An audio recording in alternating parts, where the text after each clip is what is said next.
Olá, muito boa noite para você que está em casa, seja muito bem-vindo, seja muito bem-vinda. Eu sou o Rafael Silva, a partir de agora você fica muito bem informado. Esse é o Jornal da Alterosa, edição regional, começando nesta quinta-feira, para você que está ligado na TV e para você também que está sintonizado nas nossas plataformas digitais, seja sempre muito bem-vindo. Eu começo mostrando que a Polícia Civil apreendeu armas e cumpriu mandados na segunda fase da Operação Aliança Rural em cidades do sul de Minas. Olha só. A operação foi montada para reforçar o combate a furtos e roubos na zona rural, com equipes em estradas, propriedades e apurando veículos que teriam sido levados por criminosos. Os investigadores fizeram verificações em áreas monitoradas e prepararam o terreno para o cumprimento dos mandados. Na data de ontem e hoje foram cumpridos mais 4 mandados de busca e apreensão nas cidades de Caldas, Santa Rita de Caldas, Botelhos e Cabo Verde. Na cidade de Santa Rita de Caldas foi realizado ainda uma fiscalização em uma loja de implementos agrícolas, onde que não foi constatado qualquer irregularidade nos produtos que estavam expostos à venda. O objetivo era localizar armas e produtos que pudessem ter sido levados de sítios e fazendas da região. As diligências alcançaram endereços ligados às investigações e resultaram em apreensões importantes. Por seu turno, já nas unidades de Cabo Verde e Botelhos, a Polícia Civil acabou arrecadando 2 armas de fogo durante as diligências que resultaram na autuação em flagrante de 2 indivíduos, um de 55 e um de 59 anos. Cerca de 25 policiais de 5 cidades participaram dessa etapa, que segue com a troca de informações entre as equipes e reforça o trabalho contra crimes na zona rural do sul de Minas. A Polícia Civil de Minas Gerais, pela Delegacia Especializada de Repressão a Crimes Rurais da Regional de Poços de Caldas, deflagrou a segunda fase da Operação Aliança Rural, com o objetivo de fortalecer a atuação da Delegacia Rural em toda a região. Olha, parabéns para a polícia, é importantíssimo esse trabalho, aliás, cada vez mais importante, reprimir esses crimes na zona rural. O que a gente vê são moradores dessas áreas preocupados e principalmente assustados com a violência que também já chegou na zona rural e das cidades. O que a gente tem visto é isso, né? Tanto quem mora quanto quem trabalha com medo, muita gente nem dorme nos sítios, volta para a cidade com medo de ficar ali. Essa presença constante da polícia e essas operações trazem a sensação de segurança que é tão importante. E Varginha liderou as exportações de Minas Gerais no mês de outubro, superando a produção de minério de ferro com café. Veja na reportagem. Varginha novamente aparece no topo das exportações mineiras e confirma o bom momento da cafeicultura no sul de Minas. Em outubro, a cidade foi responsável por 8,2% de tudo que Minas vendeu para o exterior e teve no café o grande destaque, com aumento de 44,6% nas exportações, movimentando 2,7 bilhões de dólares, o equivalente a 28,4% de tudo que o estado exportou. Com esse desempenho, Varginha superou municípios tradicionais no comércio exterior, como Guaxupé, que registrou 7,2% das exportações, além de Nova Lima e Paracatu, cada uma com 5,3%, e Araxá, com 4,9%. O protagonismo da cidade está ligado diretamente à cafeicultura. Para o prefeito Leonardo Ciassi, esses números mostram a força do agronegócio na economia local. Varginha, mais uma vez, agora no mês de outubro, foi a recordista em exportações no estado de Minas Gerais. E grande parte disso alavancadas pelo nosso agronegócio, ou seja, pelo café. Isso realmente nos orgulha muito e nós temos que estar aí dispostos a valorizar o nosso produtor rural para que ele continue realmente produzindo, agregando valor ao nosso café, para que a gente possa continuar sendo destaque. Ou seja, Varginha, através do agronegócio, nós chegamos a superar a mineração. Ou seja, é um dado histórico para a nossa cidade e a gente fica muito feliz em poder estar trazendo essa notícia para a nossa população. O desempenho de Varginha ajudou a impulsionar os resultados Gerais de Minas, que fechou os 10 primeiros meses de 2025 com 37,3 bilhões em exportações, um crescimento de 5,3% em relação ao mesmo período de 2024. O estado foi responsável por 12,9% de tudo o que o Brasil exportou e garantiu o terceiro lugar no ranking nacional, com um superávit de 21,9 bilhões de dólares, o maior saldo entre todos os estados. Em Varginha, as exportações já chegaram perto de 2 bilhões no acumulado do ano. E entre janeiro e agosto, apenas o 8º mês ficou abaixo da marca de 200 milhões, quando agosto somou cerca de 170 milhões de dólares, contra mais de 213 milhões de dólares em julho, mostrando um crescimento consistente e a sazonalidade natural do setor. Para o prefeito, esse cenário também se reflete em indicadores fiscais importantes para o município. Isso é muito importante, porque não deixa de agregar valor. Inclusive, o nosso VAF foi o que mais cresceu percentualmente dentro do estado de Minas Gerais, que é o valor arrecadado fiscal. Então, ou seja, a gente tem muitas coisas boas ainda estão por vir. Olha, disse bem o prefeito, e eu vou falar ainda mais. Quando as exportações elas estão no auge, como aconteceu em Varginha, a geração de empregos melhora, a economia melhora, tudo melhora, né? É uma corrente, é uma engrenagem. Se uma coisa está boa, as outras consequentemente também estarão. Então, que números importantes, que matéria importante e que ano Varginha teve, hein? Que ano espetacular, muito puxado pelo café, como disse o prefeito. 2026 com certeza seja ainda melhor. Uma idosa foi vítima do golpe do bilhete premiado em Carmo do Rio Claro. Ela foi enganada por 2 homens que se passaram por vendedores do falso bilhete. Olha só.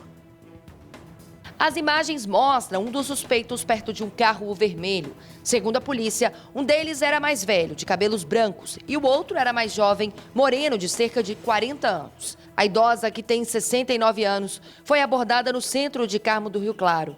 Os dois convenceram a idosa a sacar R$25 mil das contas em 3 bancos diferentes.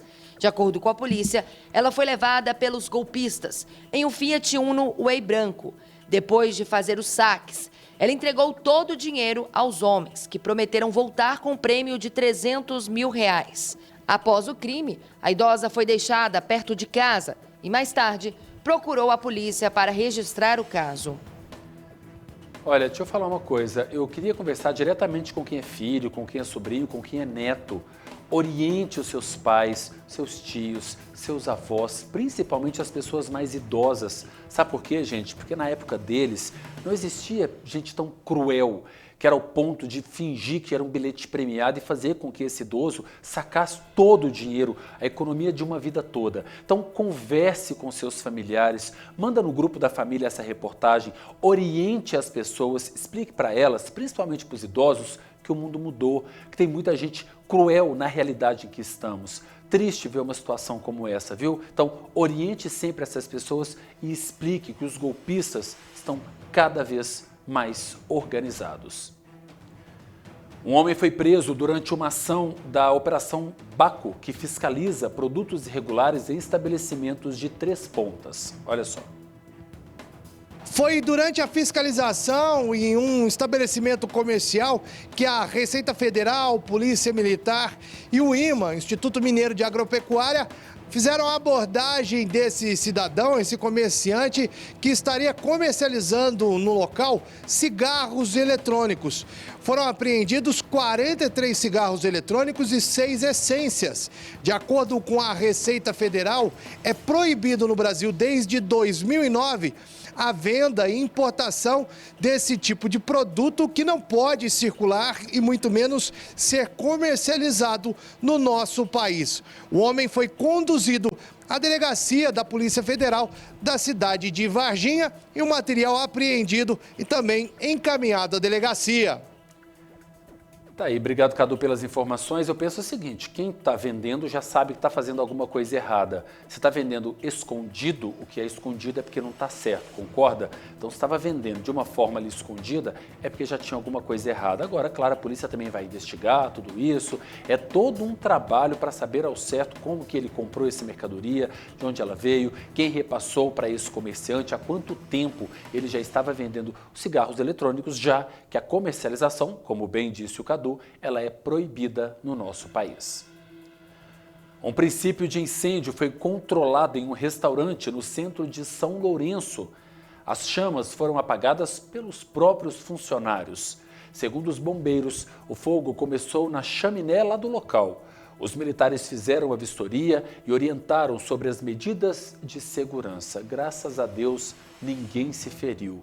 Olha, pode começar em qualquer lugar, a gente sabe, o incêndio, né? Já mostramos incêndio começando em cozinhas, em panelas ali que estão fritando alguma coisa, botijão de gás, numa série de locais. Preciso manter a paciência, a calma, saber o que fazer e acionar os militares do Corpo de Bombeiros. Nesse caso, o incêndio teve início na chaminé, mas sempre todo cuidado é pouco.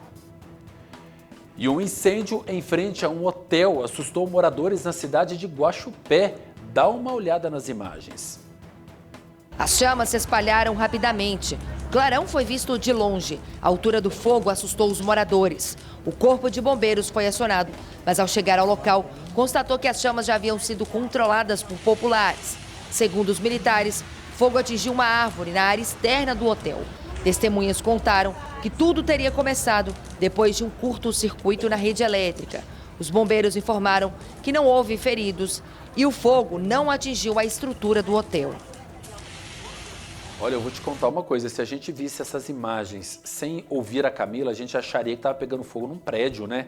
Olha isso. Quando eu comecei a ver as imagens, eu imaginei que era um prédio lá do hotel. E aí depois a Camila explicando, portanto, que o incêndio foi em uma árvore no pátio que não chegou a atingir as instalações do hotel, mas um susto para quem estava ali, para quem passava pelo local e imagino eu também para quem estava dentro desse estabelecimento, desse hotel, vendo essas chamas e imaginando se ela poderia ou não se alastrar para dentro deste comércio. Um acidente envolvendo um caminhão na MGC 491 em São Sebastião do Paraíso deixou uma pessoa morta. Segundo os bombeiros, o motorista de 59 anos seguia sentido Monte Santo de Minas quando perdeu o controle da direção em uma curva e o caminhão acabou tombando na pista. Segundo os bombeiros, o veículo foi parar em um barranco de 4 metros. A vítima teve vários ferimentos e não resistiu. A perícia da Polícia Civil foi acionada. O caminhão transportava placas de PVC. O material foi danificado com o acidente. Meu Deus, que tristeza. Acabou perdendo o controle na curva, foi parar nesse barranco de 4 metros, teve muitos ferimentos, né? A gente não tem informações de quais foram esses ferimentos, mas que acabaram ocasionando a morte desse caminhoneiro, desta pessoa que transportava essa carga e que dirigia esse caminhão. Infelizmente, mais uma vítima das nossas estradas. Mais um trabalhador, mais um caminhoneiro que perde a vida nas estradas aqui do sul de Minas. E uma mulher foi presa após ser condenada por extorsão em Alpinópolis. O mandado era da Justiça de São Paulo. Olha só. Segundo a Polícia Civil, essa mulher de 31 anos, ela havia sido condenada a mais de 12 anos de prisão por crimes digitais de extorsão nas redes sociais e pela internet em diversos estados do Brasil. E essa condenação havia sido realizada no estado de São Paulo. A polícia do estado do Rio de Janeiro comunicou à Polícia Civil de Alpinópolis de que havia informações de que essa mulher estava escondida ali na cidade. Os investigadores, então, foram cumprir esse mandado de prisão, conseguiram localizar a mulher, que foi encaminhada ao sistema prisional, onde segue à disposição da Justiça. Tá aí, não adianta, né? Pode ser em qualquer estado, em qualquer local, o sistema da justiça é interligado de uma forma ou de outra, em um momento ou outro, a casa cai. Um homem é procurado após agredir a ex-companheira e um advogado em Monte Sião. Vamos entender essa história. Roda o VT. Segundo a Polícia Militar, essa mulher estava dentro de um carro que estava parado em frente ao cartório da cidade de Monte Sião. Em determinado momento, um homem chegou em uma caminhonete, desceu do carro e tirou de maneira violenta essa mulher de dentro do veículo e começou a estrangulá-la. Ainda segundo os militares, o advogado dessa vítima tentou intervir e acabou sendo agredido com socos e empurrões. O suspeito fugiu na caminhonete, tomando um rumo ignorado. Segundo a Polícia Militar, tanto a mulher quanto o advogado tiveram ferimentos no rosto e pelo corpo. O advogado estava sentindo muitas dores na coluna e pelo corpo e foi encaminhado para o hospital de Ouro Fino, onde ficou constatado a quebra de 2 vértebras.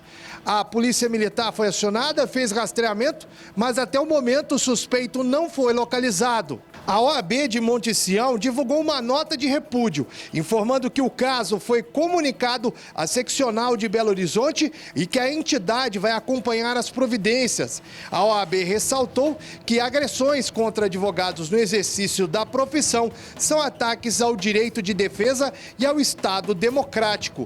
O caso será investigado pela Polícia Civil. Sabe o que eu penso? Se a pessoa tem a coragem de agredir uma mulher, de agredir um advogado, seja quem for, a pessoa também tem que ter a coragem de parar por ali e esperar a polícia. Por que quando é para agredir, e isso eu vou generalizar em várias situações, as pessoas viram um leão, né? Tem força, tem coragem, bate no peito e agride. Mas aí quando acaba a ação, que precisa esperar e arcar pelas consequências, a pessoa foge. Aí fica difícil. Eu vou para um rápido intervalo e na volta eu mostro que filhotes de cães foram resgatados em Varginha, pela Guarda Municipal. Olha, eles estavam abandonados. Os detalhes eu te conto já já.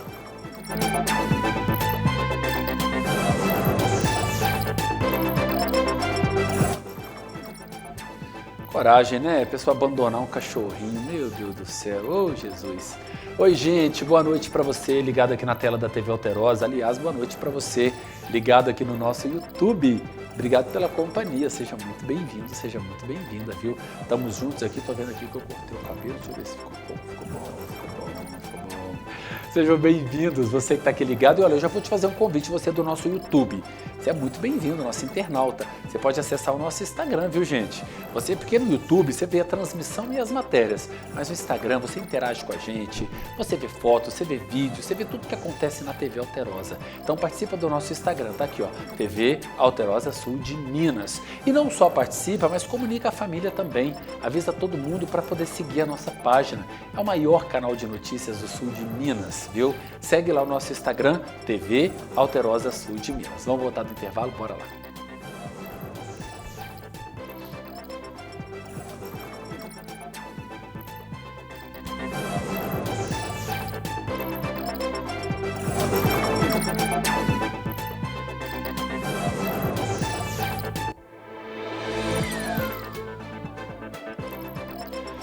Estamos de volta aqui na tela da TV Alterosa. Esse é o Jornal da Alterosa, edição regional, nesta quinta-feira. Filhotes de cães foram resgatados em Varginha pela Guarda Municipal. Eles estavam abandonados próximo à linha férrea e do armazém da Procafé aqui na cidade. Olha só. Após uma denúncia, a Guarda Civil Municipal foi até o local perto da linha férrea e do armazém da Procafé. A ação contou com o apoio da veterinária do setor de bem-estar animal, que prestou os primeiros atendimentos. Segundo a equipe, os filhotes estavam desnutridos e desidratados, mas receberam os cuidados necessários. Até o momento não foi possível identificar os suspeitos do abandono. De acordo com a Guarda, o ato é considerado crime de maus-tratos contra os animais e é inafiançável, conforme a Lei Federal de Proteção Animal. Que dó, hein? Que dó. Meu Deus, o bichinho tá ali latindo, né? Pedindo por socorro. É a forma que ele tem de pedir socorro. É essa ali que você tá vendo. Então, gente, pelo amor de Deus, além de ser crime porque é crime maltratar os animais, abandonar dessa forma, né? Se você não quer ter o animal, não tenha, agora não abandone. Olha como é que ele está custando para se mexer ali, perceba isso. Ele está se locomovendo com muita dificuldade, está desnutrido, a gente viu isso claramente, não precisa nem ser veterinário para ver, olha as imagens ali, olha como é que ele está, a guarda foi chamada, resgatou, agora deve estar em busca ali da região de câmeras de segurança para se chegar até a pessoa que cometeu esse crime, porque é um crime uma situação como essa, é de cortar o coração, não tenha dúvidas nenhuma. Se você não quer ter animal, não tenha, mas não faça mal, se é fazer mal, é covardia com o bichinho. E vamos ver como fica o tempo na nossa região para amanhã, sextou aqui no sul de Minas. E olha, em Varginha, aliás, em todas as cidades, vamos começar com um geralzão. Tem previsão de sol entre nuvens e chuva. Pode chover a qualquer momento do dia em toda a região aqui do sul de Minas. Começando por Varginha, onde os termômetros devem oscilar dos 20 aos 30 graus. Poços de Caldas dos 19 aos 28 graus, Pouso Alegre dos 20 aos 27, Passos deve registrar máximas de 32 graus, mesma temperatura de Luminárias, que também deve chegar a 32 graus. E em Três Pontas, os termômetros vão oscilar dos 19 aos 31 graus. Percebam que durante as madrugadas está mais quente, as mínimas subiram e durante o dia, gente, está um calor danado, está um tempo muito abafado. Aqui em Varginha hoje, os termômetros chegaram aqui na cidade aos 27 graus, muito sol. Em alguns momentos parecia que ia chover, né? Mas a chuva veio, não veio, mas há previsão de chuva para essa sexta-feira. Aliás, a chuva deve permanecer ao longo de todo o final de semana. Sábado e domingo também deve ser com chuva aqui na nossa região. Apesar da chuva, os termômetros vão continuar lá no alto. A gente vê imagens de Três Pontas, onde eu falei ali agora há pouco. Em Três Pontas também tem previsão de chuva, deve fazer calor lá na cidade. Aliás, belas imagens da nossa querida Três Pontas, né? Olha que beleza. Três Pontas, um calor danado também. A gente sabe que quando vem o sol forte, as tempestades também aparecem, viu? E aí elas aparecem com tudo. E aí vem aquela tempestade com raios, trovões, muitas das vezes acompanhada de granizo, fortes ventos e causam estragos. Então amanhã em Três Pontas pode chover a qualquer hora do dia ou da noite, mas não deve ser aquela chuva também volumosa não, uma chuva mais passageira. Vamos continuar acompanhando aí a previsão do tempo para saber ao certo como deve se portar o clima nos próximos dias. Vem chuva, vamos ver se vai ser muita ou pouca, mas ela vai voltar aqui para o sul de Minas. O Jornal da Alterosa de hoje fica por aqui. Para você de casa, obrigado pela companhia. Fique agora com as notícias do estado no JA Minas. Um beijo no coração, excelente noite e a gente se vê.